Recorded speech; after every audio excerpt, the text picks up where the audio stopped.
Assalamualaikum warahmatullahi wabarakatuh. Alhamdulillah, nahmaduhu wa nasta'inuhu wa nastaghfiruh. Wa na'udzu billahi min shururi anfusina wa min sayyiati a'malina. Man yahdihillahu fala mudilla lahu wa man yudlil fala hadiya lahu. أشهد أن لا إله إلا الله وحده لا شريك له وأشهد أن محمدا عبده ورسوله الله. أيها الإخوة, kalau ada pertanyaan apakah semua ajaran Islam, semua sunnah sudah pernah dilakukan oleh Nabi SAW? Ada yang belum. Ada yang belum. Padahal sunnah itu, padahal ajaran Islam, tapi Nabi belum pernah melakukannya. Maka antum hati-hati berbicara dengan ahlul bidah, orang awam. Yang benar itu yang pernah dilakukan oleh Nabi. Kalau Nabi nggak pernah lakukan, salah, bid'ah. Ya, nah, tadi antum puasa, puasa Tasu'a, Nabi kan nggak pernah lakukan. Sholat taraweh berjamaah, sholat taraweh setiap malam di bulan Ramadan, Nabi nggak pernah lakukan. Ya. Taqabbalallahu minna wa minkum, Nabi nggak pernah mengucapkan. Para sahabat yang mengucapkan. Ya. Dari sini hati-hati, jangan sampai nanti menjadi bumerang. Ya. Kalau begitu jangan salat tarawih berjamaah setiap malam di bulan Ramadan. Nabi nggak pernah lakukan. Jadi pertanyaan tadi, apakah ada ajaran Islam, sunnah Nabi, sunnah Rasul yang belum pernah dilakukan oleh Nabi? Jawabnya ada. Ya, azan, pernah dengar Nabi azan, qomat? Enggak kan? Nabi nggak pernah azan, Nabi nggak pernah qomat. Apakah kemudian azan dan qomat itu menjadi bid'ah, menjadi salah? Ya.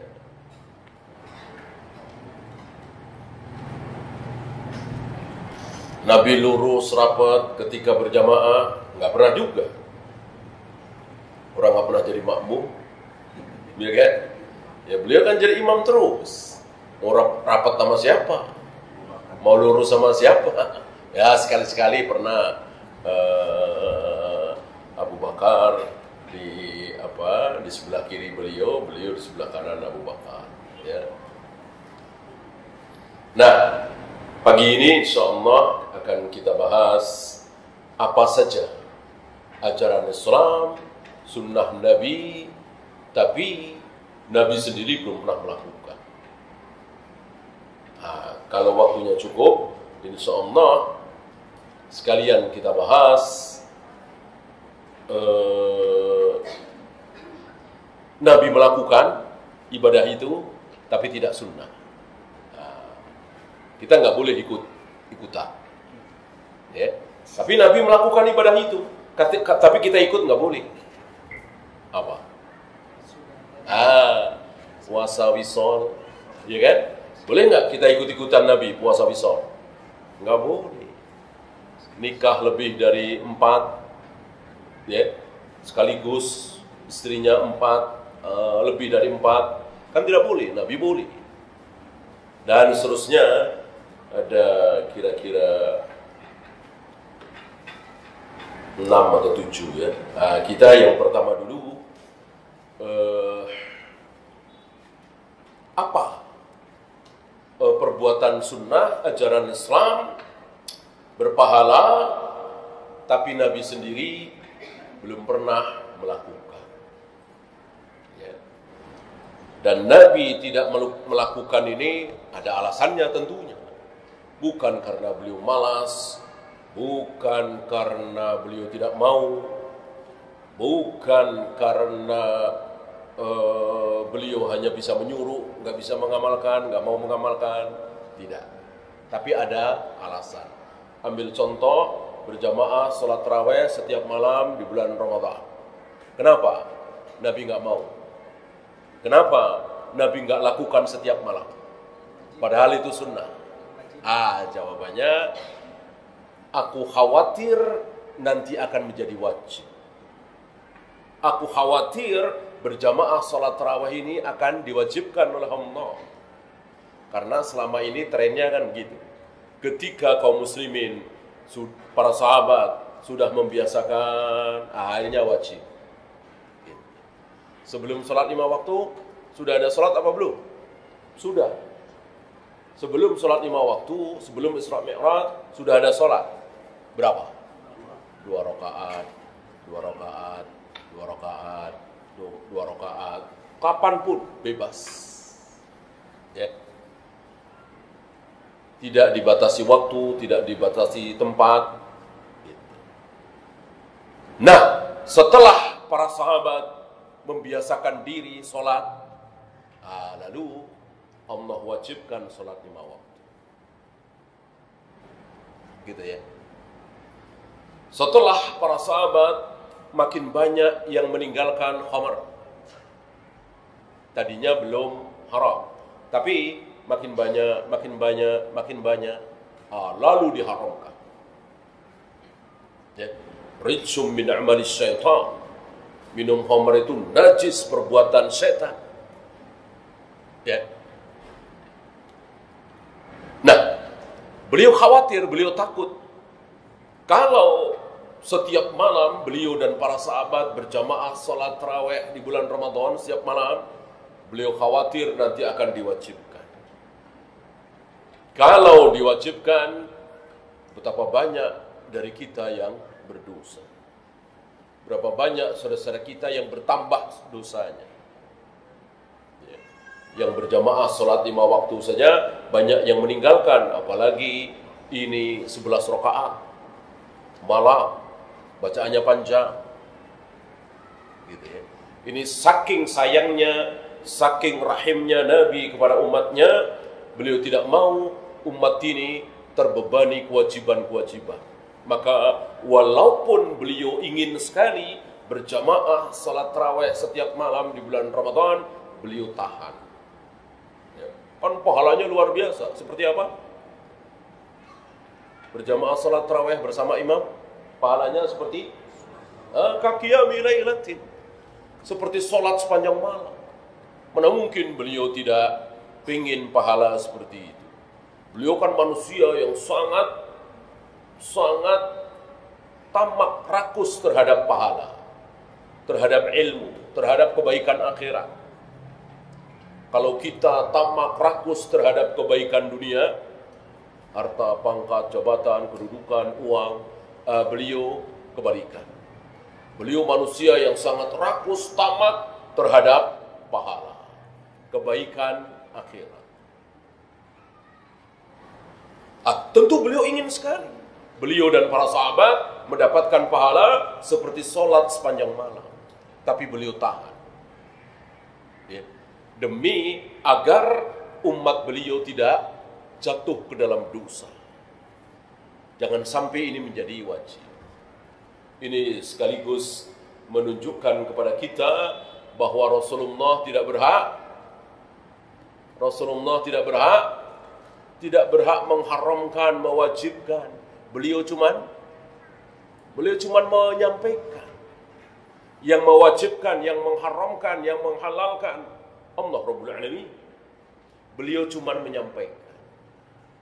Oleh karena itu beliau takut. Karena beliau tidak berhak. Beliau cuman penyampai. Kalau beliau saja cuman penyampai, gimana Abu Bakar? Gimana Umar? Gimana Ibnu Abbas? Bolehkah mereka-mereka ini mengharamkan sesuatu, menghalalkan sesuatu, mewajibkan sesuatu? Jelas tidak boleh. Apalagi Imam Syafi'i, Imam Bukhari, Imam Muslim, lebih tidak boleh lagi. Apalagi kiai-kiai kita, ulama kita, apalagi kita semua tidak berhak. Mewajibkan sesuatu, mengharamkan sesuatu, mensyariatkan sesuatu, lihat saudara kita hari ini. Betapa beraninya mengubah, membikin syariat sendiri. Ya. Mengubah sholawat. Betapa beraninya saudara-saudara kita ini. Nabi aja tidak berani. Nabi menunggu dari Allah. Ini tiba-tiba ada yang membikin syariat sendiri. Kalau ada yang mati, ngumpul 3 hari. Nanti ngumpul lagi 7 harinya. Nanti ngumpul lagi 40 hari, 100 hari. Baca ini, baca itu, baca ini, baca itu. Tahlil, tahmid. Ini luar biasa. Lebih berani dari Nabi SAW. Nabi aja nggak berani bikin syariat. Beliau hanya menyampaikan apa yang datang dari Allah. Para sahabat menyampaikan apa yang dari Nabi. Para tabi'in menyampaikan apa yang dari sahabat. Dan seterusnya dan seterusnya. Hari ini saudara-saudara kita luar biasa beraninya. Bikin syariat sendiri. Bikin aturan sendiri. Ya, bikin kalimat sendiri. Minal aizin wal faizin, bikinan siapa itu? Ya, minal aizin wal faizin, kenal Rasul dan para sahabat? Enggak kenal. Yang dikenal oleh Rasul dan para sahabat bukan minal aizin wal faizin, tapi taqabbalallahu minna wa minkum. Ya.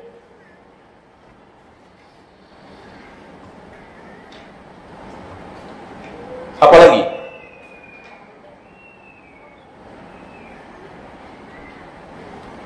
Rabbighfirli wa liwalidayya warhamhuma kama rabbayani shaghira. Pernah berdoa seperti itu antum? Bu-ibu pernah? Rasulullah pernah? Rasulullah tidak. Rasulullah tidak. Insyaallah antum tahu ya. Kenapa Rasulullah tidak mengucapkan doa ini? Ya. Beliau dilarang oleh Allah mendoakan ampun untuk ayah ibu beliau. Ayah ibu beliau sama dengan ayah ibunya Nabi Ibrahim. Ya. Dan banyak nabi-nabi yang orang tuanya kafir. Ada nabi yang anaknya kafir. Dari sini kita semakin takut. Dari sini kita semakin mengharap pertolongan dari Allah.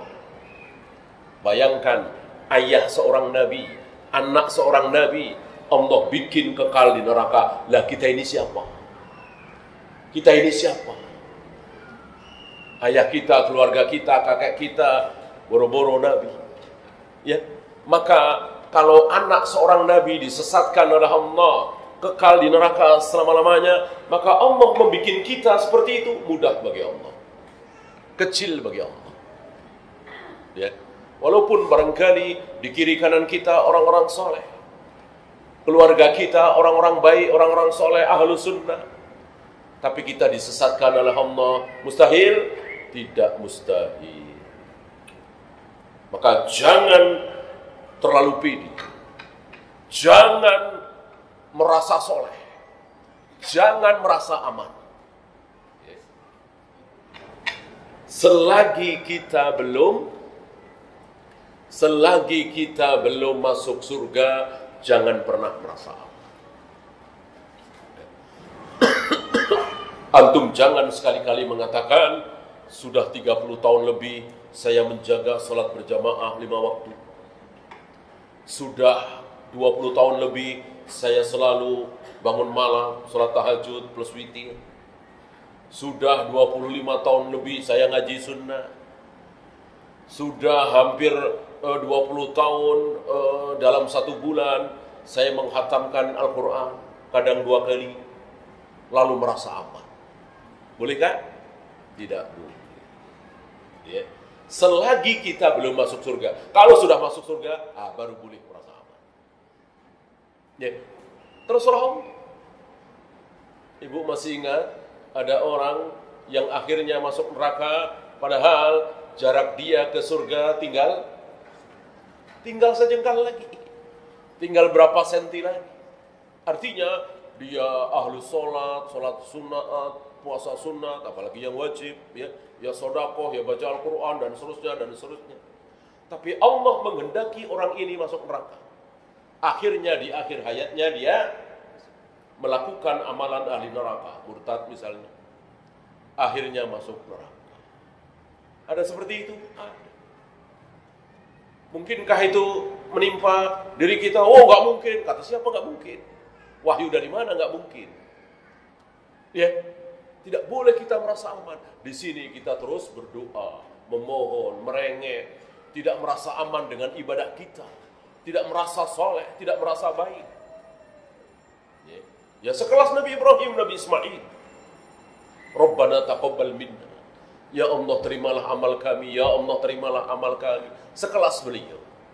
Wajnubni wa baniya an na'budal asnam. Jauhkanlah aku dan anak keturunanku ya Allah dari menyembah berhala. Lihat, sekelas Nabi Ibrahim tidak merasa aman. Jangan sampai aku dan anak cucuku menyembah berhala ya Allah. Pernahkah kita berdoa seperti itu? Ya, seolah kita merasa aman. Enggak mungkin lah. Mosok saya menyembah berhala sih? Ya, mosok saya murtad sih? Mosok saya masuk Kristen sih? Nah, ini kita merasa aman. Nabi Ibrahim saja nggak merasa aman. Wajnubni wa baniya an na'budal asnam. Jauhkanlah aku dan anak cucuku dari menyembah berhala. Sekelas Nabi Ibrahim. Abul Anbiya, Khalilullah, Khalilur Rahman. Manusia termulia di muka bumi nomor 2. Setelah Nabi Muhammad alaihi salatu wassalam masih berdoa, merengek, memohon kepada Allah, jauhkanlah aku dan anak cucuku dari menyembah berhala. Ya. Nah, lihat sebagian saudara-saudara kita, ya, merasa aman, merasa amanah, merasa jujur, maka dia mempersiapkan diri untuk menjadi wali kota, untuk menjadi gubernur, untuk menjadi menteri, untuk menjadi presiden. Kenapa? Karena merasa saya amanah, saya jujur, saya kuat godaan, insya Allah alihan. Ya. Para nabi, para rasul di hadapan Allah tidak merasa aman. Ambil contoh Rasulullah alaihi salatu wassalam ketika mengomentari Nabi Yusuf yang tidak mau keluar. Nabi Yusuf tidak mau keluar dari penjara. Ketika Nabi Yusuf di penjara, ada utusan Al-Aziz datang kepada Nabi Yusuf, mempersilahkan Nabi Yusuf keluar dari penjara. Kata Nabi Yusuf, enggak. Bereskan dulu fitnah si wanita itu. Kan beliau di penjara gara-gara fitnah si Zulaikha itu. Nah, bereskan dulu. Kalau belum dibereskan, dikelirkan, aku tidak mau keluar. Akhirnya tetap di penjara. Apa kata Rasulullah alaihi salatu wassalam mengomentari ucapan Nabi Yusuf yang tidak mau keluar dari penjara? Kalau aku yang jadi Nabi Yusuf di penjara, disuruh keluar, mungkin aku sudah keluar. Karena di penjara kan gak enak. Di penjara makan terbatas, tidur terbatas, ya namanya di penjara. Kalau aku di penjara disuruh keluar, mungkin aku sudah keluar. Nabi Yusuf, betapa kuatnya Nabi Yusuf, gak mau keluar. Nah, lihat, beliau menyanjung Nabi Yusuf, memuji Nabi Yusuf, merendahkan beliau sendiri. Kalau aku udah gak kuat, aku tidak sekuat Nabi Yusuf, kira-kira begitu. Ya, tidak merasa pede. Oh, pasti lebih dari dia, pasti kuat terhadap ujian, godaan. Tidak seperti kita kebalik. Kalau ada wali kota korupsi, kita bilang apa? Coba saya jadi wali kota, aman itu uang negara. Nah, itu kita. Kebalikan dari Nabi SAW. Nabi tidak merasa pede, tidak merasa kuat, merendahkan dirinya. Saya tidak sekuat Nabi Yusuf. Kalau saya disuruh keluar, saya keluar. Nabi Yusuf hebat, nggak mau keluar. Itulah Nabi kita Muhammad Rasulullah alaihi salatu wassalam. Tidak merasa baik, tidak merasa soleh. Ini beda jauh dengan kita. Merasa hebat. Ya. Kalau dia bisa lah korupsi. Kalau saya nggak mungkin lah. Nah, itu kita. Ya, merasa pede, merasa kuat. Ya. Nah, maka berlomba mereka mencari dukungan supaya dipilih. Karena merasa soleh, merasa baik. Lihat para nabi, para rasul tidak merasa soleh, tidak merasa baik. Dan ciri-ciri orang soleh seperti itu, tidak merasa soleh. Ciri-ciri orang yang berilmu begitu, tidak merasa berilmu. Ya, Syekhul Islam Ibn Taimiyah yang hampir 1000 hasil karya beliau, berarti waktunya luar biasa dipakai untuk menulis. Apa kata beliau? Aku telah banyak menyia-nyiakan waktu. Luar biasa. Padahal hasil karyanya hampir 1000 judul. Beliau mengatakan, aku telah banyak menyia-nyiakan waktu untuk hal yang sia-sia. Gimana kita ya? Bisa 2 jam, 3 jam duduk di depan televisi. Ya, betul-betul sia-sia. Cuman nongkrongin bola bulat, ya, bulat segini nih, dibuat rebutan berapa itu? 22 orang, lari ke sono, lari sini, dengan tepuk tangan. Mending habis sisa, kadang-kadang jam 2, jam 3. Innalillahi wa inna ilaihi raji'un. Betapa kita telah menghilangkan waktu yang begitu banyak. Ya, coba kalau buat sholat, baca Al-Quran, baca hadis, ya, ngapalin ayat, betapa manfaatnya. Ya, habis untuk sia-sia. Dulu beberapa tahun yang lalu nongkrong di TV, sekarang sendiri-sendiri di handphone, segala macam video, segala macam ini.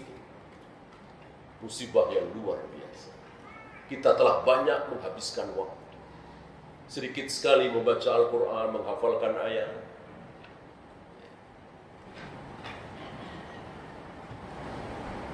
Ya, tentang kenapa beliau tidak boleh dan tidak mengamalkan doa ini, insya Allah antum sudah tahu ya.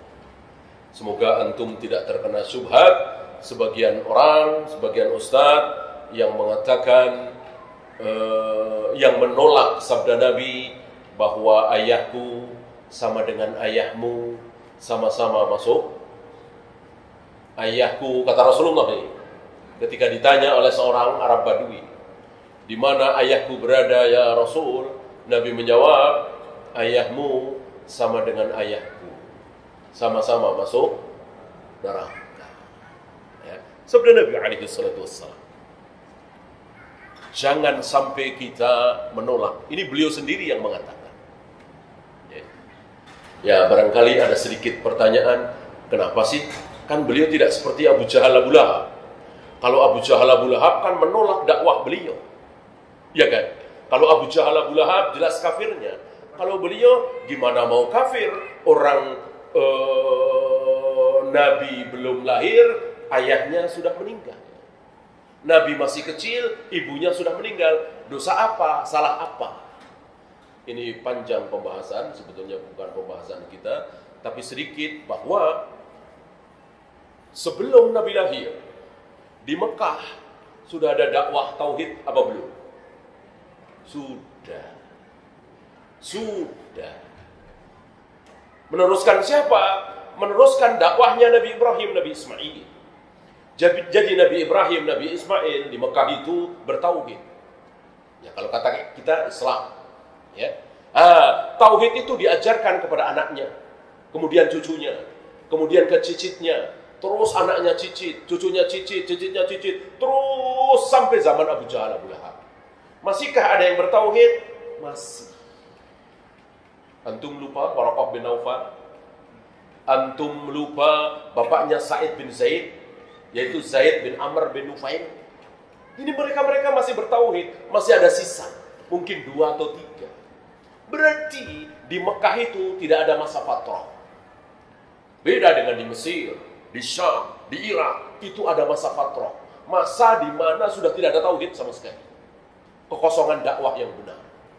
Adapun di Mekah masih ada. Nah, oleh karena itu, orang yang bertauhid di Mekah, insya Allah surga. Yang tidak bertauhid, neraka. Ya, karena dakwah tauhid itu ada. Nah, ayah ibu beliau termasuk yang tidak menerima dakwah tauhid. Tidak seperti Waraqah bin Naufal. Tidak seperti Zaid bin Amr bin Nufail tadi. Insya Allah antum tidak terkena syubhat, antum menerima sabda Nabi alaihi salatu wassalam bahwa ayahku di neraka. Oleh karena itu beliau tidak boleh mengucapkan Rabbik firli wali walidayya warhamhuma kama rabbayani shaghira. Kita lanjutkan yang antum tahu tadi, puasa Tasu'ah dari kata tis'atun, berapa? 9. Maksudnya tanggal 9. Tanggal 9 apa? Tanggal 9 Muharram. Tanggal 9 Muharram. Beliau belum pernah puasa Tasu'ah ini. Yang beliau lakukan selama ini puasa Asyura. Asyura dari Asyaratul. Berapa? 10. Tanggal 10 Asyura. Bahkan puasa tanggal 10 Asyura hukumnya wajib. Sebelum turun ayat kutiba alaikumusiyam kama kutiba alal ladzina min qablikum. Sebelum puasa Ramadan diwajibkan, puasa Asyura ini wajib. Ketika puasa Ramadan diwajibkan, puasa Asyura menjadi tidak wajib, tapi menjadi puasa sunnah terbaik. Puasa sunnah terbaik adalah Asyura, 10 Muharram. Mengalahkan Senin Kamis, mengalahkan kalau puasa Daud itu terbaik, itu maksudnya paling banyak. Artinya nggak mungkin lebih banyak lagi. Yang terbaik Asyura itu. Sebagaimana sholat sunat terbaik adalah tahajud plus witir. Qiyamul lail. Adapun puasa terbaik puasa Asyura.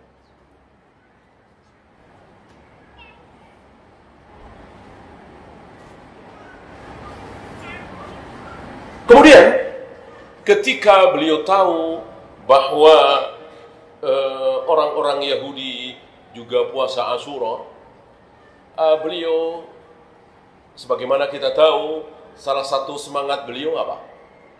Yang antum masih ingat, semangat Rasulullah apa? Menyelisihi Yahudi dan Nasrani. Menyelisihi Yahudi dan Nasrani. Kalau Yahudi dan Nasrani ke timur, beliau ke barat. Yahudi dan Nasrani ke barat, beliau ke timur. Gitu ya.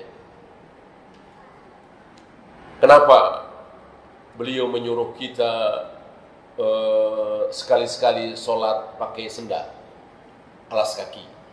Ya kalau sekarang insya Allah tidak di masjid ya, jadi fitnah. Mungkin sholat mayat, mungkin sholat id di lapangan. Sekali-sekali pakai sendal, pakai sepatu. Kenapa? Untuk menyelisihi Nasara. Nasara itu kalau sholat, dulu tentunya ya, di zaman Nabi, masih sholat mereka. Kalau sholat, tidak pernah mau memakai sendal, alas kaki. Ya, dan sekarang mereka udah gak ada yang sholat sepertinya. Kenapa kita yang sudah berubah disuruh menyemir, mewarnai? Kenapa? Menyelisihi Yahudi dan Nasrani. Gitu ya. Jadi semangat beliau itu betul-betul menyelisihi Yahudi dan Nasrani. Termasuk makan sahur. Nabi menyuruh kita kalau puasa makan sahur. Kenapa? Yahudi dan Nasrani kalau puasa tidak pernah makan sahur. Dan begitu seterusnya. Jadi beliau semangatnya adalah menyelisihi Yahudi dan Nasrani. Bahkan sampai model rambut. Gitu. Beliau waktu itu belah tengah model rambutnya. Begitu hijrah ke Madinah, melihat orang-orang Yahudi juga belah tengah, langsung beliau ganti belah pinggir. Ya, ini luar biasa. semangat beliau. Menyelisihi Yahudi dan Nasrani, nggak mau sama, nggak sudi. Sekarang bandingkan dengan kita. Bandingkan dengan kita. Ada nggak dari kita yang ikut-ikutan Yahudi dan Nasrani? Yang ngajarin kalau hari kelahiran suruh nyalain lilin, umurnya 13, lilinnya 13, sudah nyala ditiup lagi, kurang kerjaan kan? Yang ngajarin siapa coba? Imam Syafi'i, Imam Bukhari, para sahabat, tabi'in, boro-boro, nggak ada yang kenal imam-imam kita dengan acara seperti itu, ulang tahun seperti itu. Itu yang ngajarin Yahudi dan Nasrani. Entah berapa juta kaum muslimin hari ini ikut-ikutan. Ikut-ikutan padahal nggak ada gunanya. Nggak masuk akal, kecuali ada gunanya. Ya, yang pertama kali naik motor siapa? Yahudi dan Nasrani. Kita ikut, boleh apa tidak? Ya tentu boleh, ada manfaatnya. Kalau model rambut kayak tadi kan nggak ada manfaatnya. Ya, lilin nggak ada manfaatnya. Kalau ada manfaatnya, nggak masalah.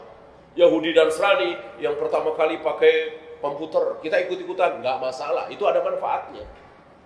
Ya, tapi kalau sekedar pakai dasi, pakai toga, ya, dikesiniin, ya, apa itu manfaatnya? Apa itu?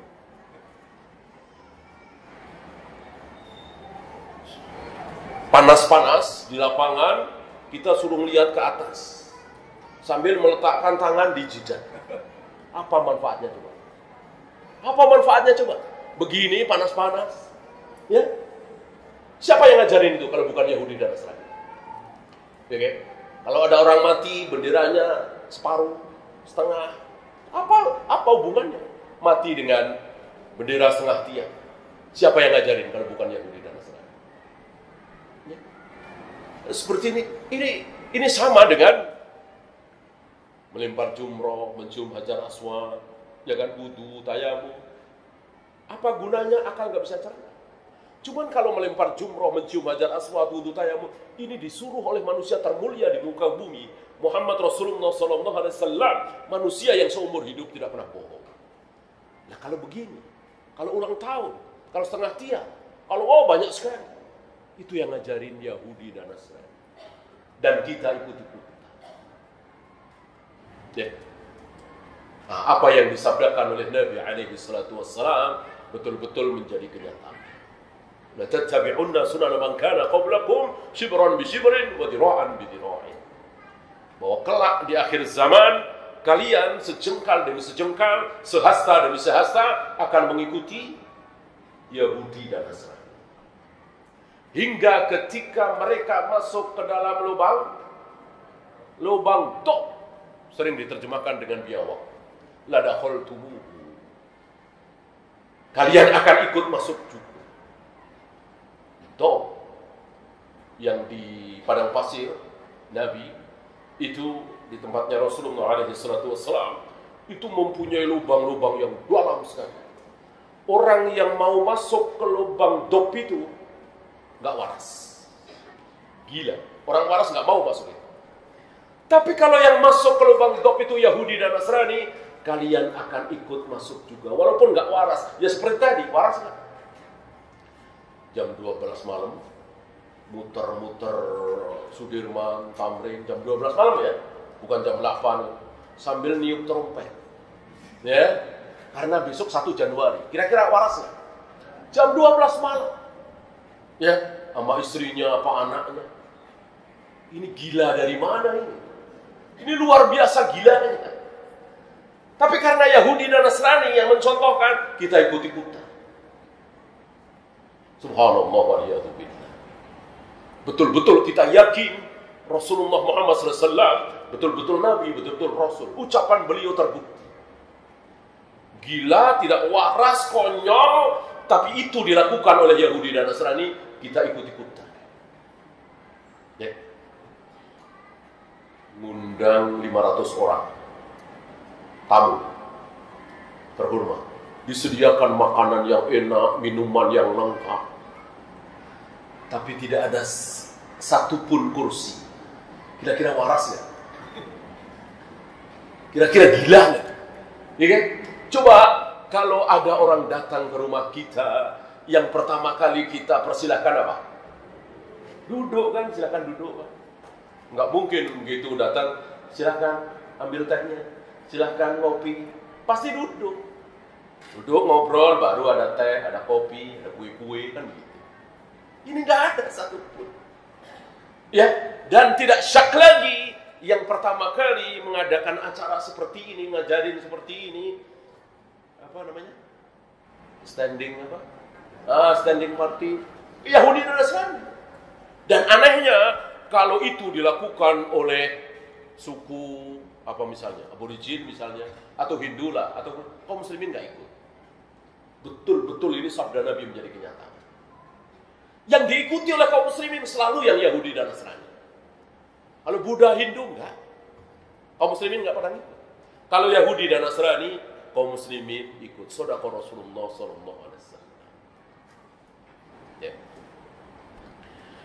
Nah, karena Rasulullah tidak mau sama dengan Yahudi, maka beliau mengatakan mulai tahun depan kita bukan cuma puasa tanggal 10. Tapi juga tanggal 9 Tasu'a. Beliau berbicara seperti ini di bulan Muharram. Ya.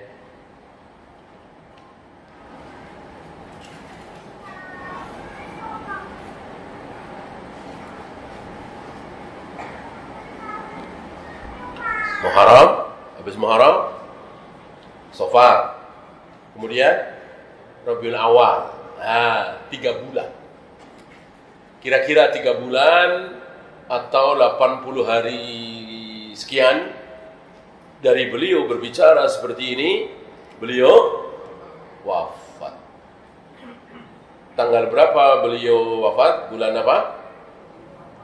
12 Rabiul Awal. Tidak ada perselisihan bainal ulama. Kapan beliau wafat? 12 Rabiul Awal. Karena ketika beliau wafat, semua orang tahu beliau Nabi terakhir, Rasul terakhir, manusia termulia. Dosa-dosanya yang sudah dilakukan, yang belum dilakukan sudah dijamin ampun. Gak ada yang tidak tahu kalau beliau manusia mulia. Maka hari kewafatan beliau semua orang tahu, semua ingat, ada yang mencatat 12 Rabiul Awal. Beda dengan hari kelahiran beliau. Ketika beliau lahir, adakah yang tahu bahwa beliau calon nabi, calon rasul, manusia termulia? Adakah yang tahu? Tidak tahu, tidak ada yang tahu kecuali Allah Rabbul Alamin. Oleh karena itu, hari kelahiran beliau, para ulama berselisih. Apakah 12 Rabiul Awal, apakah 18 Rabiul Awal, apakah 8 Rabiul Awal, bahkan ada yang berpendapat di luar Rabiul Awal. Kalau beliau wafat, jelas 12 Rabiul Awal. Lalu saudara-saudara kita yang bersenang-senang merayakan 12 Rabiul Awal, ini merayakan apa? Bersenang-senang atas apa? Ya. Jangan sampai bersenang-senang atas wafatnya Nabi SAW. Kan jelas 12 Rabiul Awal wafatnya beliau. Dan jelas kita disuruh bersenang-senang, itu tanggal kita disuruh bergembira, bersenang-senang, tidak boleh puasa, harus makan, harus minum, itu tanggal 1 Syawal dan 10 Dzulhijjah, bukan 12 Rabiul Awal, bukan 27 Rajab, bukan 1 Muharram.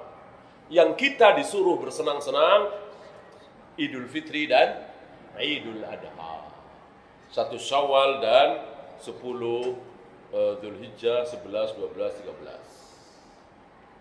4 hari ya, khusus Idul Adha. Saya lanjutkan. Merubah Ka'bah. Merubah Ka'bah.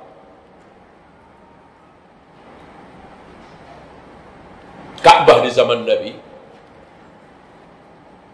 itu tidak seperti Ka'bah yang dibangun oleh Nabi Ibrahim, Nabi Ismail.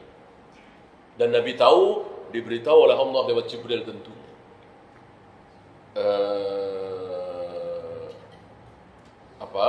Hijr Ismail itu ditinggikan karena bagian dari Ka'bah. Pintu masuk dengan pintu keluar beda. Ini sebelah sini, ini sebelah sini. Dan Nabi mau rubah itu karena memang salah. Ya. Tidak seperti Ka'bah di zaman Nabi Ibrahim, Nabi Ismail. Yang benar itu Ka'bah seperti di zaman Nabi Ibrahim, Nabi Ismail. Maka beliau ingin rombak. Tapi mirip seperti sholat tarawih tadi. Ya, beliau batalkan. Kenapa? Ini diucapkan oleh beliau di hadapan Aisyah. Karena kaummu, yang dimaksud para wanita, yang baru saja keluar dari jahiliyah. Artinya, beliau mengkhawatirkan akan terjadi sesuatu. Kalau seandainya beliau rubah Ka'bah itu. Ya. Oleh karena itu, antum insya Allah tahu sebetulnya Ka'bah itu tidak kotak. Sebetulnya Ka'bah itu tidak kotak. Tapi Hijr Ismail itu termasuk Ka'bah apa tidak? Termasuk. Nah, tahulah kita bahwa Ka'bah itu tidak kotak, tapi kotak plus setengah lingkaran, ya kan? Walaupun setengah lingkarannya agak lonjong gitu. Kan itu bagian dari Ka'bah dan akan ditinggikan oleh beliau. Oleh karena itu, kalau antum tawaf muterin kotakan Ka'bah, Hijr Ismail antum loncatin, sah apa tidak? Sah apa tidak? Tidak sah. Hijr Ismail harus diputerin. Karena itu bagian dari Ka'bah. Karena sekali lagi, Ka'bah itu bukan kotak, tapi kotak plus setengah lingkaran. Ya. Nah, kenapa beliau tidak rombak? Tadi alasannya. Nah, sampai beliau wafat. Akhirnya, ketika beliau wafat, ucapan Nabi ini disampaikan oleh Aisyah kepada ponakannya bernama Abdullah bin Zubair yang sering ditimbang-timbang oleh Aisyah. Dia anaknya Asma. Bahkan Aisyah berkunyah dengan dia. Ibu masih ingat kunyah Aisyah apa? Ummu Abdillah. Ibunya Abdullah itu Aisyah. Apakah Aisyah punya anak bernama Abdullah? Tidak. Aisyah kan nggak punya anak. Tapi berkunyah dengan keponakannya. Boleh berkunyah dengan keponakan. Ummu Abdillah. Nah, disampaikanlah apa yang diinginkan oleh Nabi kepada Abdullah bin Zubair, keponakan Aisyah itu. Anak Aisyah ingatannya luar biasa, disampaikan pintu masuk sebelah sini, pintu keluar sebelah sini, Hijr Ismail ditinggikan, ini begini, ini begini.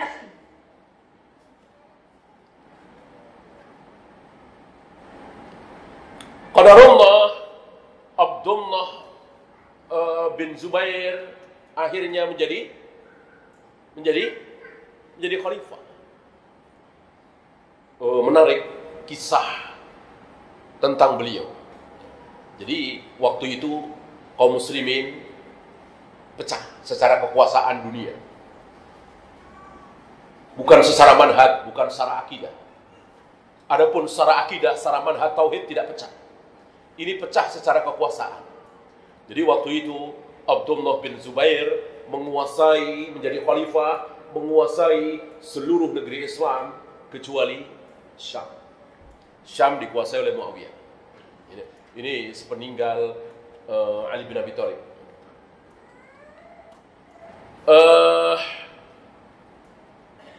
Dikuasai oleh Yazid, ya. Muawiyah masih satu.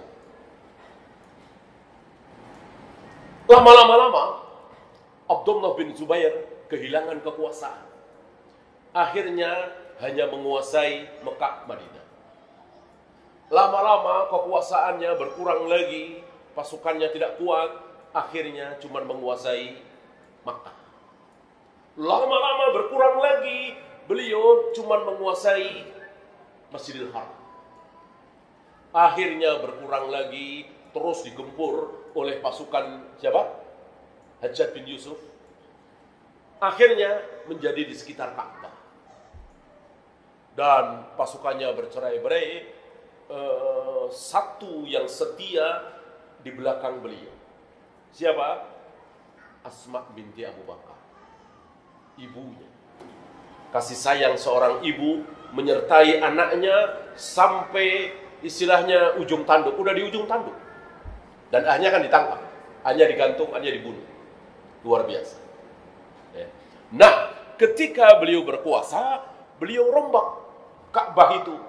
Persis seperti keinginan Nabi SAW. Yang disampaikan oleh Aisyah kepada beliau. Kepada Abdullah bin Zubair. Ya. Tapi sayang, ketika beliau terbunuh oleh Hajjaj bin Yusuf, dan Hajjaj bin Yusuf menguasai Mekah Madinah, bangunan yang dibikin oleh Abdullah bin Zubair dirombak lagi. Dikembalikan seperti semula. Ini sedikit cerita bagaimana sunnah Nabi tapi diamalkan oleh Abdullah bin Zubair. Tidak diamalkan oleh Nabi SAW. Kenapa? Karena ada sesuatu. Ya.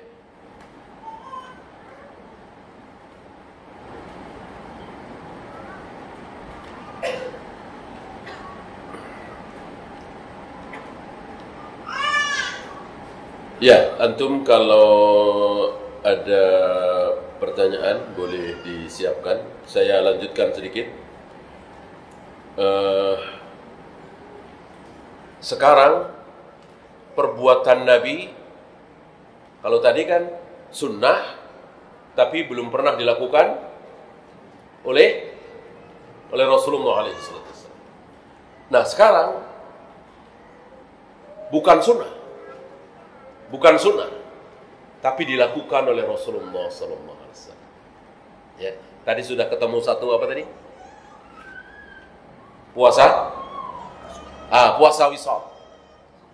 Puasa wisal itu tidak sunnah, tidak boleh kita lakukan. Tapi dilakukan oleh Nabi SAW. Masih ingat puasa wisal, Bu? Puasa dari subuh sampai maghrib, tapi begitu maghrib tidak makan apa-apa, tidak minum apa-apa.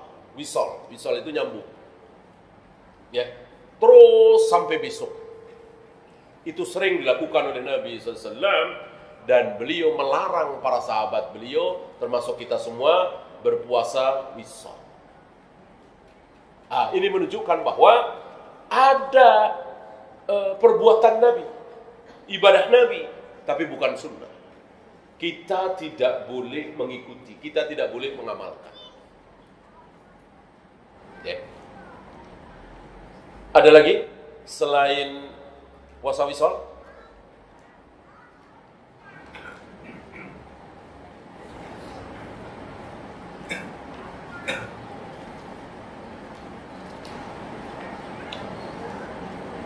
Kalau bangun tidur baca ta'awudz sambil meludah ke kiri, itu bagian yang tadi. Ya. Sunnah tapi Nabi belum pernah melakukan. Kapan antum terbangun kaget lalu membaca a'udzubillahi minasyaitonirrajim atau a'udzubillahi minasyaitonirrajim, a'udzubillahi samiil alim minasyaitonirrajim min hamzihi wa nafihi wa nafthihi, sambil meludah tipis ke arah kiri. Kapan antum melakukan itu?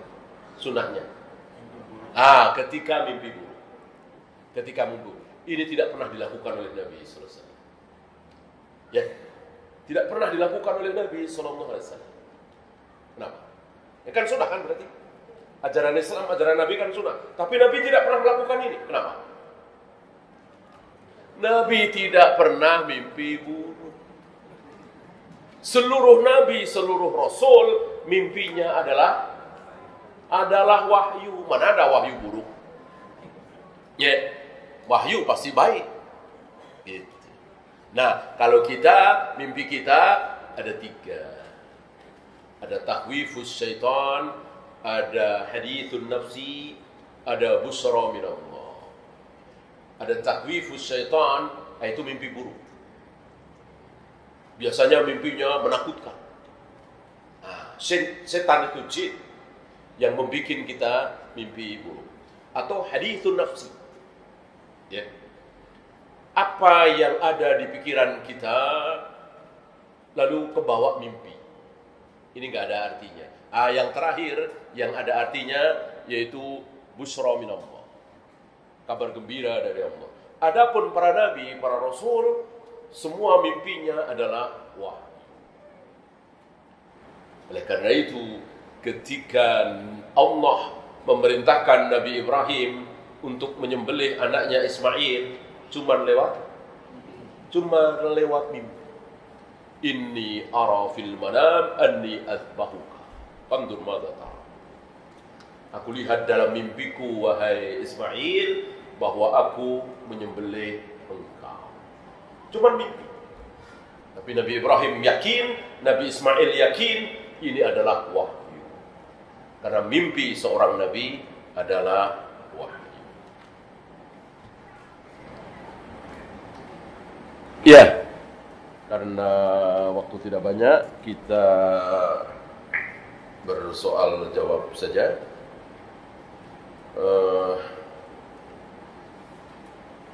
Mungkin satu lagi ya, perbuatan Nabi tapi kita tidak boleh mengikuti, dan itu ibadah. Apa? Mengakekahi diri sendiri ketika sudah dewasa. Ini ada riwayat, walaupun ada pembahasan tentang riwayat ini sahih atau tidak. Seandainya itu sahih, ya, bahwa Nabi betul-betul mengakekahi diri beliau sendiri ketika beliau sudah dewasa, sudah jadi Nabi. Ya. Apakah ini sunnah? Nanti dulu.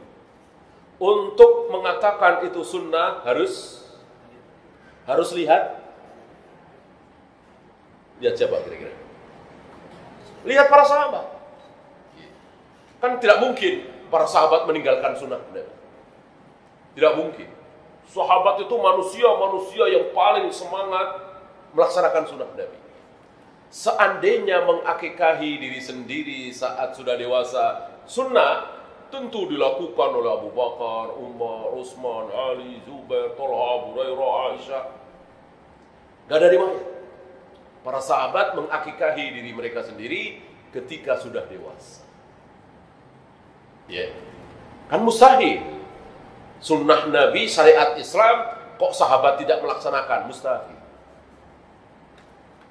Sama dengan mustahilnya sebuah kebaikan tidak dilakukan oleh para sahabat. Maka ada kaidah, lau kana khairan lasabaquna ilaihi. Kalau sebuah peribadatan itu baik, benar, pasti para sahabat yang pertama kali melakukan, pasti. Kalau maulid Nabi itu baik, benar, pasti para sahabat yang pertama kali merayakan maulid.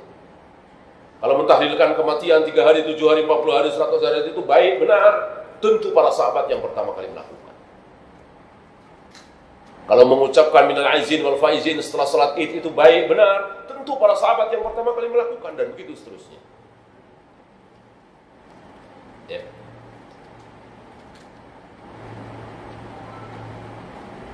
Termasuk meletakkan pelepah kurma basah di atas kuburan. Ini jelas dilakukan oleh Nabi SAW ketika beliau melewati 2 kuburan. Dan beliau diberitahu oleh Allah bahwa 2 mayat yang ada di 2 kuburan itu sedang disiksa. Lalu Nabi mengambil pelepah kurma yang masih basah, dibagi 2, masing-masing diletakkan di atas kuburan itu, dan beliau mengatakan, selagi pelepah kurma ini masih basah, siksanya akan diperingat. Nah, pertanyaannya, apakah ini sunnah? Untuk mengetahui itu sunnah, harus melihat, siapa tadi? Sahabat. Adakah sahabat berbondong-bondong ke kubur famili mereka masing-masing, meletakkan pelepah kurma di atas kuburan saudara mereka masing-masing? Nggak ada riwayat. Nggak ada riwayat. berarti itu cuma dilakukan oleh Nabi SAW. Khususiyah Nabi. Bukan sunnah. Tapi perbuatan Nabi. Ya. Dan masih ada beberapa lagi. Insya Allah kita bersoal jawab.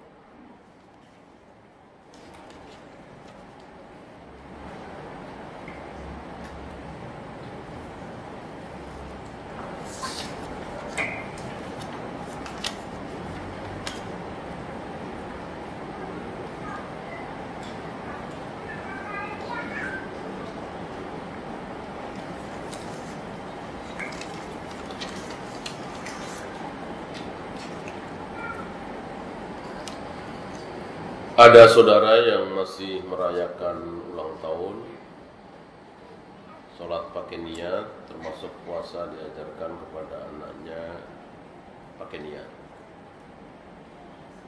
Bagaimana menasihati mereka?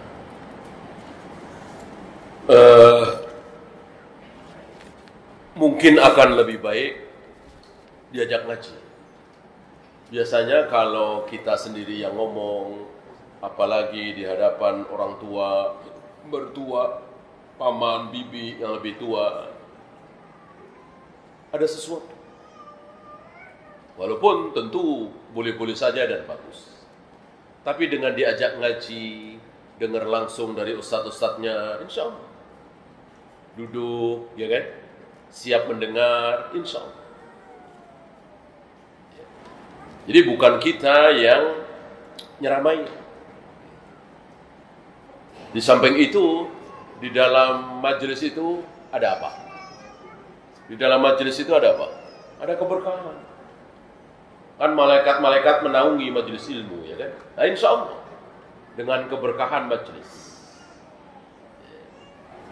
Bisa juga dikasih buku bacaan atau mungkin dikirimi ceramah ustadz-ustadz salam yang berhubungan dengan apa yang masih mereka tidak paham. Intinya kita tetap berusaha supaya saudara-saudara kita ini mengenal sunnah.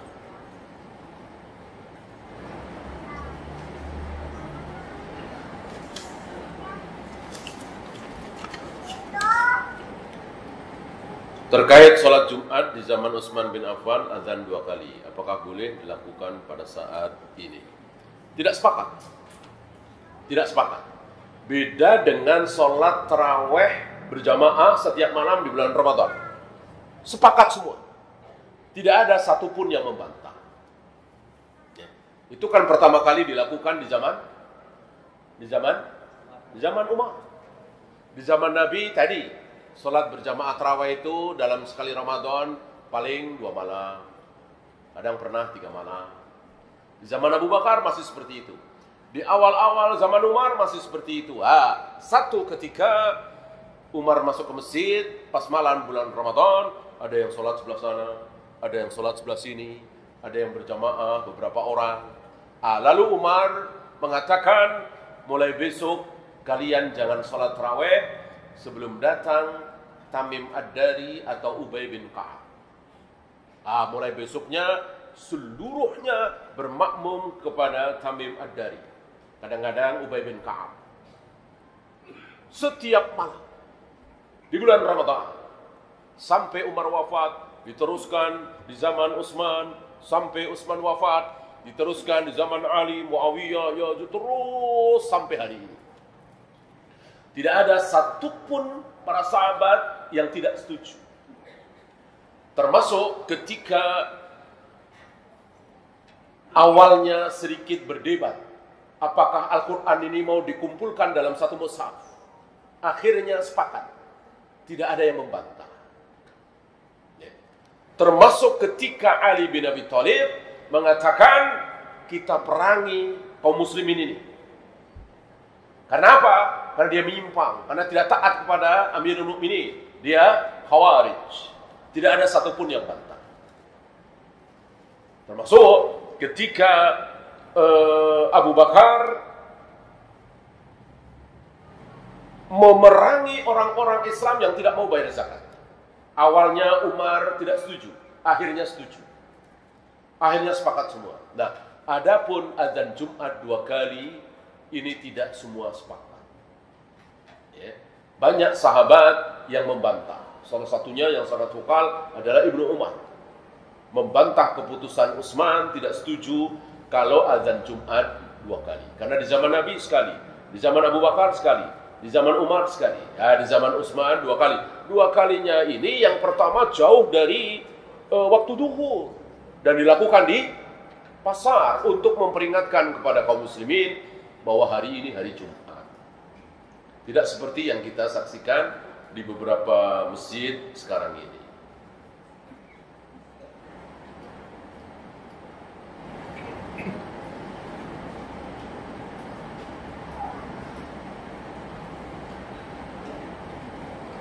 Bagaimana menghadapi keluarga yang belum mau sholat? Terus dakwah. Dan kita tidak tahu apakah Allah akan memberikan hidayah kepada keluarga kita atau tidak. Kita nggak tahu. Hidayah betul-betul rahasia. Hanya Allah yang tahu. Rasul aja nggak tahu. Ya. Kalau Rasul tahu bahwa Abu Jahal, Abu Lahab, Abu Talib nggak akan dapat hidayah, ya ngapain didakwahi? Capek-capek. Kenapa beliau mengajak Abu Jahal, Abu Lahab, Abu Talib dan lain-lain masuk Islam? Ya karena beliau nggak tahu. Kalau ketiga-tiganya tidak akan diberi hidayah. Ya. Bahkan sangat menakjubkan orang yang menghalang-halangi Abu Talib masuk Islam, akhirnya dia sendiri masuk Islam. Jadi betul-betul hidayah itu rahasia. Ya. Baru lihat, baru kenal, dari jauh, bukan orang Arab, orang Parsi. Begitu ketemu Nabi, langsung baca syahadat. Siapa? Salman Al-Farisi. Salman Al-Farisi itu dari Parsi, maka disebut Al-Farisi, dari Faris Parsi. Oleh karena itu kalau ibu punya anak dikasih nama Salman, terusannya jangan Al-Farisi, bohong kan, dari Parsi. Ya Salman Al-Bekasi, Salman Al-Rawamangi, ya. Salman Al-Farisi, Uwais Al-Qarni, tidak boleh. Uwais saja, jangan Al-Qarni. Al-Qarni kan dari Qarn, Yaman. Abu Dzar Al-Ghifari, Abu Dzar saja, Al-Ghifarinya jangan, bukan dari Ghifar. Gitu ya. Nah ini menunjukkan bahwa hidayah itu betul-betul milik Allah. Rasul nggak tahu apa-apa, nggak punya kekuasaan sedikit pun. Kalau hidayah itu taufik kok ada di tangan Nabi, barangkali semekah Islam semua, masuk surga semua. Ya. Justru yang tidak disangka-sangka malah masuk Islam, yang sangat diharapkan oleh beliau. Abu Talib sepertinya tinggal selangkah. Udah baik, membela Nabi, siap mati demi Nabi, menyayangi Nabi. Nabi juga sayang kepada beliau. Kurang apa? Tapi karena Allah tidak berkenan memberikan hidayah kepada Abu Talib, ya akhirnya Abu Talib kekal di neraka selama-lamanya. Boleh ya. Apalagi keluarga kita nggak tahu. Kita cuma bisa mengajak. Ya. Kalau kita punya kekuatan boleh dipakai. Misalnya kita punya kelebihan rezeki, dia miskin, kita bantu. Jangan lupa sholat ya, sambil bawa sembako, tapi sholat ya, insya Allah. Insya Allah banyak orang-orang awam, imannya lemah, akan melakukan sholat dan seterusnya dengan cara-cara seperti itu. Ya kita maklumi, karena memang seperti itu.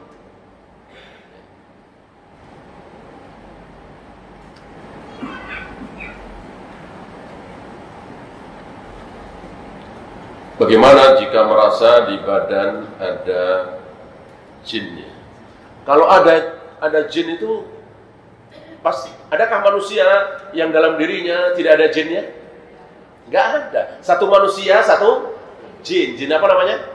Qarin, pasti ada. Nah, pertanyaannya, masalahnya dia mengganggu apa tidak? Kadang-kadang mengganggu.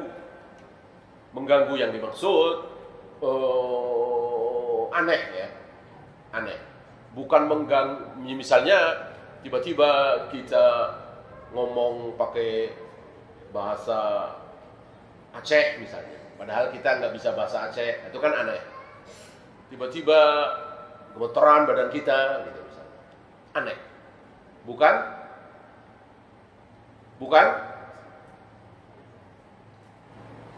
Mau sholat malas, mau baca Al-Quran malas, bawaannya nonton sinetron, dengar musik. Ya kalau itu mah nggak aneh, semua orang juga begitu. Ya harus dilawan. Ini bentar-bentar nyalain jinnya, wah ini jin nih. Itu setan di diri kita. Ya harus dilawan. Berlindung di balik, wah saya harus diruqyah. Dibawa sholat berat. Kecuali pas melangkah ke masjid, itu kaki belok sendiri misalnya, ya kan? Kita ngelangkah ke barat, kok jadinya ke timur misalnya. Nah, itu baru jin aneh, diruqyah itu. Tapi kalau kaki itu atas kendali kita, cuman kita malas sekali ke masjid, malas sekali sholat, ya di mana-mana kita semua kan digoda setan, digoda iblis, supaya tidak sholat, supaya tidak puasa, supaya berzina, minum khamr, berjudi. Setiap hari kita digoda seperti itu. Maka jangan bentar-bentar ruqyah, bentar-bentar ruqyah. Malas sholat tahajud, ruqyah. Malas baca Al-Quran, ruqyah. Sampai saya pernah dengar itu ada mobil mogok di ruqyah. Ya ini apaan, ajaran apa? Tidak semuanya selesai dengan ruqyah. Ada ruqyah syar'i, tapi berapa banyak hari ini ruqyah yang bid'ah? Ruqyah beramai-ramai, bid'ah itu.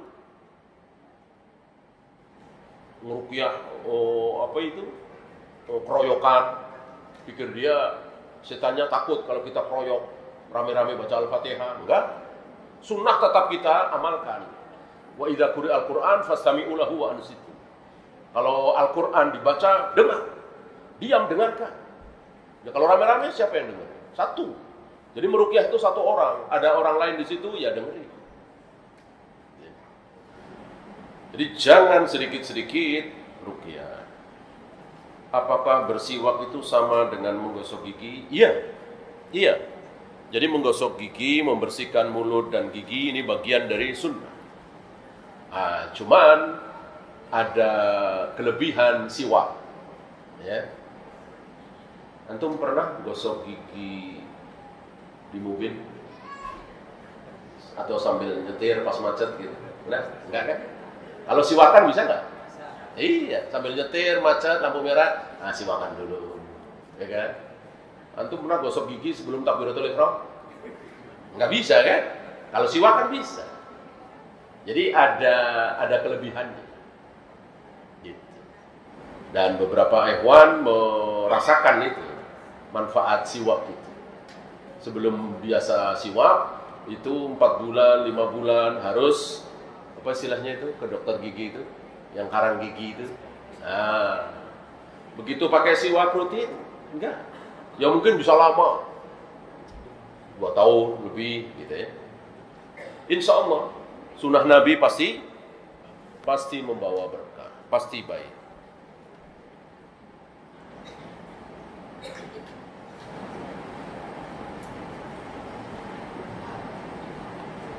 Bolehkah sholat berjamaah, imamnya sholat sunnah, makmumnya sholat wajib? Boleh nggak kira-kira? Makmumnya, imamnya sholat sunnah, makmumnya sholat wajib. Jawabnya, boleh. Siapa yang pernah mencontohkan? Mu'adz bin Jabal. Mu'adz bin Jabal sholat isya bersama Nabi SAW. Pulang, sudah ditunggui oleh kampungnya, di kampungnya, untuk ngimamin sholat lagi. Kan ma'ruf cerita itu. Apakah sholat kedua bagi Mu'adz bin Jabal ini wajib apa sunnah? Sunnah. Makmumnya wajib, ya kan? Artinya antara imam dengan makmum niat sholatnya tidak harus sama. Abu Bakar pernah juga mengimami sholat, beliau sunat, makmumnya duhur atau asar. Rasulullah pernah mengimami sholat, beliau qashar, makmumnya banyak yang tidak qashar. Tambah 2 rakaat lagi. Oleh karena itu, kalau antum bermakmum kepada seseorang, nggak usah nggak usah nanya-nanya. Ini sholat apa ya? Nggak usah nanya. Ya kan? Nanya-nanya itu karena anggapan bahwa sholat dia dengan sholat saya harus sama. Sama-sama duhur, sama-sama asar. Enggak. Beda nggak masalah. Tadi contohnya. Ya. Nah, dengan subhat tadi harus sama, pakai nanya kan nggak mungkin. Udah sholat, masuk ditanya. Nah, maka ditoel punggungnya. Gitu. Kalau sholat sunat atau sholat apa, dia geser. Gitu. Katanya begitu. Jelas ini salah. Antara imam dengan makmum, sholatnya tidak harus sama. Ambil contoh, antum dalam perjalanan macet, belum sholat duhur, begitu ketemu masjid, sudah menjelang qomat sholat asar. Antum wudu, selesai wudu, qomat asar. Antum belum sholat duhur. Sholat itu duhur dulu apa asar dulu? Ya tentu duhur dulu baru asar. Asar dulu baru maghrib. Maghrib dulu baru isya dan seterusnya. Jangan dibalik. Masuk sholat asar dulu baru duhur. Iya kan? Nah, antum ikut sholat berjamaah bersama warga masjid itu. Mereka sholat asar, jelas. Antum niat sholat duhur, nggak masalah. Nggak masalah. Setelah salam, baru antum sholat asar. Ya. Intinya bahwa sholat imam dengan sholat makmum tidak harus sama. Yang sering ya beberapa kali itu telat belum sholat isya. Begitu sampai masjid karena macet ya, mereka sholat tarawih. Nah, mereka sholat tarawih. Sholat tarawih 2 rakaat. Nah, antum ikut mereka dengan niat sholat isya. Nah, setelah mereka salam tentu tambah 2 lagi. Paham ya?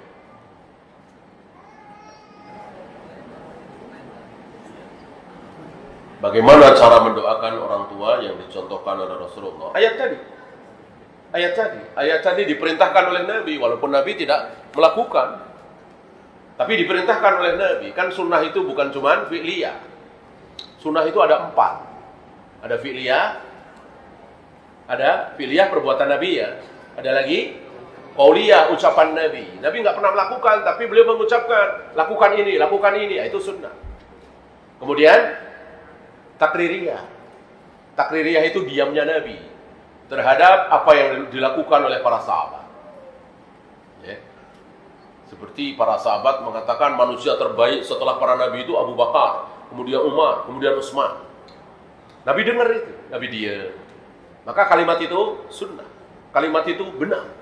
Bahwa manusia termulia setelah para nabi adalah Abu Bakar, kemudian Umar, kemudian Utsman. Walaupun kata-kata itu tidak keluar dari lisan Nabi sallallahu alaihi wasallam. Tapi Nabi dengar dan Nabi diam. Kalau salah, tidak mungkin beliau diam. Haram bagi beliau, dosa bagi beliau, ketika ada kesalahan, kemudian beliau diam. Ya.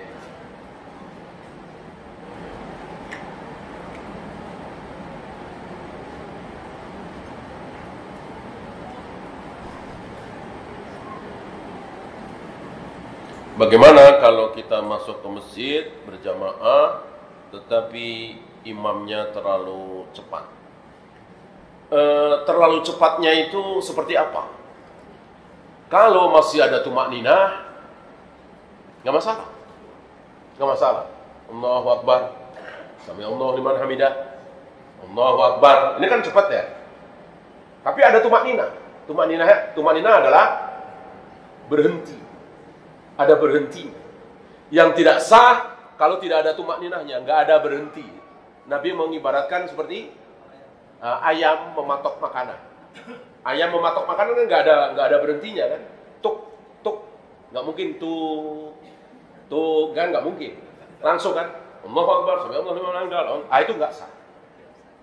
Ketika Nabi menjumpai seorang sahabat yang sholatnya seperti itu tanpa tumakninah, Nabi mengatakan, "Sholli fa innaka lam tusolli." Sholat lagi, kamu belum sholat. Berarti nggak sah. Diulang lagi sampai 3 kali. Ya, ini terkenal dengan hadis musii'us sholat. Orang yang sholatnya tidak benar. Dan banyak pelajaran dari situ. Ya.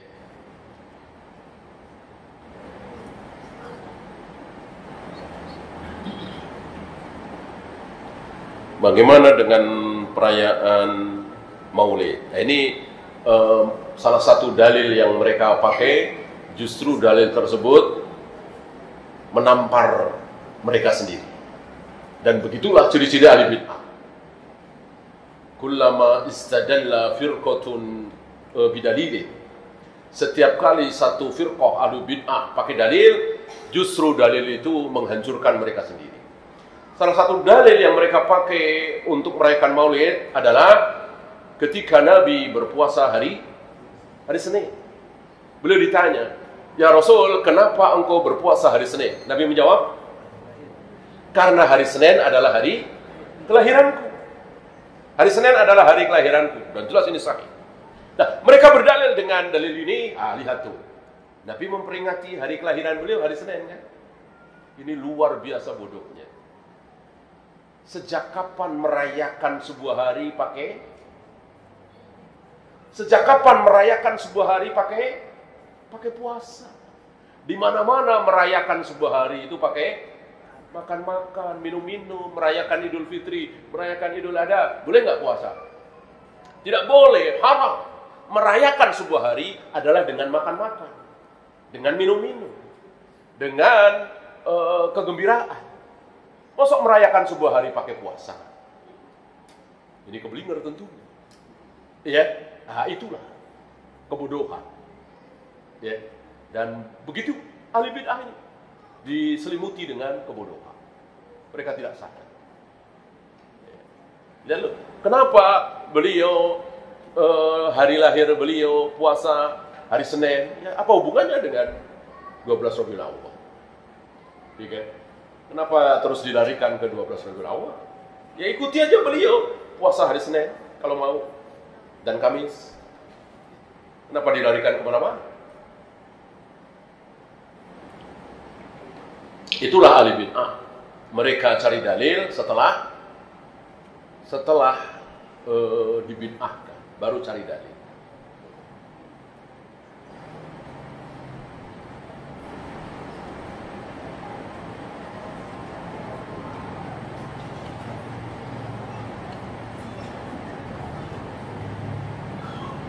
Bagaimana dengan ustadz-ustadz yang membela Maulid Nabi? Ya itu pasti bela lah. Pasti bela, namanya syubhat. Ya, syubhat ini luar biasa.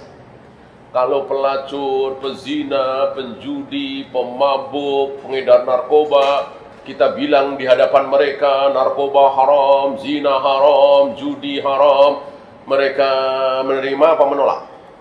Menerima. Mereka manggut-manggut. Iya.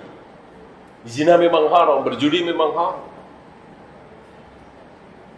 Tapi mereka tidak mampu melawannya, kalah oleh setan, oleh iblis. Berbeda dengan syubhat. Berbeda dengan syubhat. Mereka tidak merasa salah. Mereka merasa benar. Mereka merasa sedang berada di jalan Allah. Itu bahayanya bid'ah, bahayanya syubhat. Wallahu. Ada lagi? Antum? Silakan. Syukur dulu salat sunnah, syukur dulu apakah dilakukan oleh Rasulullah atau hanya Bilal? Iya, tidak ada riwayat bahwa beliau tidak melaksanakan karena jelas ini sunnah. Ya. Kecuali ada dalil, Nabi nggak pernah. Gitu. Seperti tahiyatul masjid. Sering sekali Nabi masuk masjid tidak sholat tahiyatul masjid. Kapan? Hampir setiap kali mau ngimami. Gitu ya. Beliau masuk masjid minimal 5 kali dalam sehari semalam, ya kan? Mau ngapain? Nah, ngimamin sholat. Apakah ada riwayat? Bentar, jangan komat dulu. Aku mau sholat tahiyatul masjid dulu. Ada? Tidak ada. Tidak ada. Beliau langsung imamin. Kenapa? Karena sholat tahiyatul masjid khusus bagi orang yang akan duduk di masjid seperti kita tadi. Kita datang ke masjid kan mau duduk. Nah, jangan sholat dulu 2 rakaat tahiyatul masjid. Adapun antum masuk masjid langsung sholat subuh, langsung sholat duhur, langsung qobliyah duhur. Perlukah tahiyatul masjid? Tidak perlu. Tidak perlu. Ya. Berarti ada dalil bahwa Nabi sering sekali tidak sholat tahiyatul masjid. Berbeda dengan sholat sunat wudhu. Karena beliau mengatakan bahwa ini sunnah, bahwa Bilal melakukannya bukan berarti cuma Bilal. Ya, Bilal tidak pernah meninggalkan sholat sunat wudhu. Dan setelah wudhu selalu diikuti dengan sholat 2 rakaat, itu yang selalu dilakukan oleh Bilal. Bukan berarti selain Bilal tidak ada yang melakukan. Ada, mungkin selain Bilal tidak rutin, namanya juga tidak wajib kan. Jadi jangan disimpulkan bahwa sholat sunat wudhu hanya dilakukan oleh Bilal. Wallahu. Ya. Kalau telah bangun subuh, kita langsung sholat subuh atau kemudian? Tergantung. Antum telatnya berapa menit? Kalau jauh banget, sudah mendekati matahari terbit, jangan qobliyah subuh. Ya, qobliyah subuh, antum sudah rutin, tapi kesiangan kan boleh dilakukan di waktu duha. Jam 8 misalnya, setengah 9 misalnya. Gitu. Kecuali antum kesiangan seperti Rasulullah. Matahari sudah tinggi. Mungkin di kita sudah jam setengah 8, jam 8. Maka nyantai aja, mau udah telat kan. Wudu, gosok gigi, nyantai aja, nggak usah buru-buru. Kemudian sholat qobliyah subuh dulu. Habis sholat qobliyah subuh, kemudian qomat, kemudian sholat subuh. Tapi nggak usah adzan ya.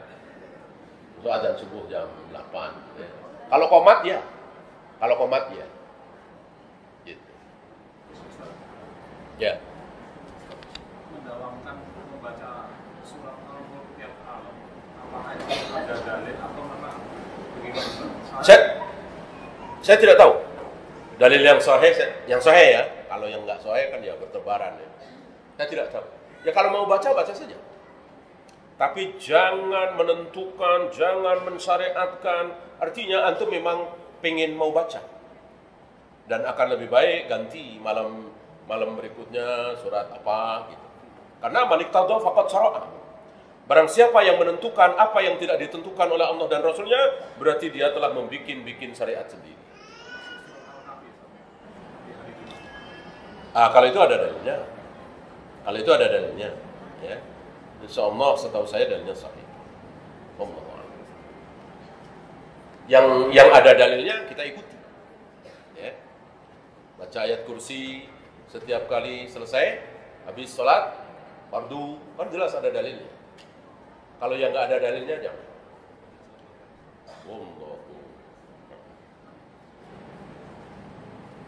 Habis?